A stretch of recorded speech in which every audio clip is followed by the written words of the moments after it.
যদি অখিল গগৈ চৰকাৰ কৰিব পাৰে শ্বেৰমান আলীক লৈ তেতিয়াহ'লে আমি বাকী গোটেই সোপাই ভাং খাই শুই থাকিব লাগিব। ইমান কোমল নহয় যে শিয়ালে খাই শেষ কৰিব। আমাৰ অসমীয়াত এটা ফকৰা যোজনা আছে, শিল ইমান কোমল হোৱা হ'লে শিয়ালে খাই শেষ কৰিলেহেঁতেন। আপুনি ধেমালি পাইছে? অখিল গগৈয়ে চৰকাৰ কৰিব আৰু অখিল গগৈ চৰকাৰ কৰি আহিব।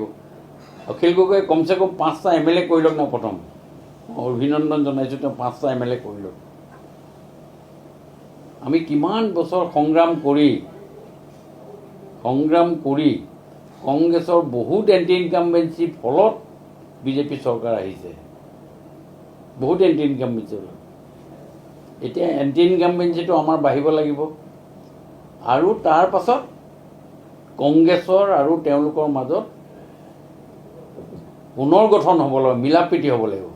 কিন্তু চক চিচা ভাঙিলে কেতিয়াও জোৰা নহয়। যিমান এডিচিভ লগাওক, মই আপোনালোকৰ আগতেও কৈছোঁ, এতিয়াও কৈছোঁ, এই চিচাখন ভঙাৰ পাছত তাক যিমান এঠা দি লগাওক ই কিন্তু কেতিয়াও জোৰা নহয়। ওপৰে মাৰিবা কেতেৰা জেঙা, ভিতৰে নেৰিবা বেঠা। এই ছিষ্টেমত তেওঁলোক চলি থাকিব। আৰু যদি অখিল গগৈ চৰকাৰ কৰিব পাৰে শ্বেৰমান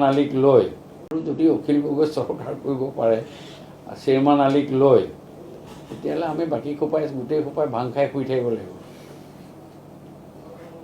ইমান কোমল নহয় যে শিয়ালে খাই শেষ কৰিব। আমাৰ অসমীয়াত এটা ফকৰা যোজনা আছে, শিল ইমান কোমল হোৱা হ'লে শিয়ালে খাই শেষ কৰিলেহেঁতেন। আপুনি ধেমালি পাইছে? অখিল গগৈয়ে চৰকাৰ কৰিব আৰু অখিল গগৈ চৰকাৰ কৰি আহিব।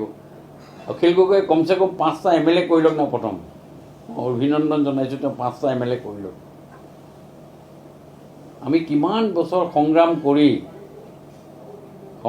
কৰি কংগ্ৰেছৰ বহুত এণ্টি ইনকামবেঞ্চি ফলত বিজেপি চৰকাৰ আহিছে।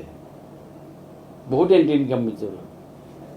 এতিয়া এণ্টি ইনকামবেঞ্চিটো আমাৰ বাঢ়িব লাগিব আৰু তাৰ পাছত কংগ্ৰেছৰ আৰু তেওঁলোকৰ মাজত পুনৰ গঠন হ'ব লাগিব, মিলাপ্ৰীতি হ'ব লাগিব। কিন্তু চক চিচা ভাঙিলে কেতিয়াও জোৰা নহয়। যিমান এডিচিভ লগাওক, মই আপোনালোকৰ আগতেও কৈছোঁ, এতিয়াও কৈছোঁ, এই চিচাখন ভঙাৰ পাছত তাক যিমান এঠা দি লগাওক ই কিন্তু কেতিয়াও জোৰা নহয়। ওপৰে মাৰিবা কেতেৰা জেঙা, ভিতৰে নেৰিবা বেঠা। এই ছিষ্টেমত তেওঁলোক চলি থাকিব। আৰু যদি অখিল গগৈ চৰকাৰ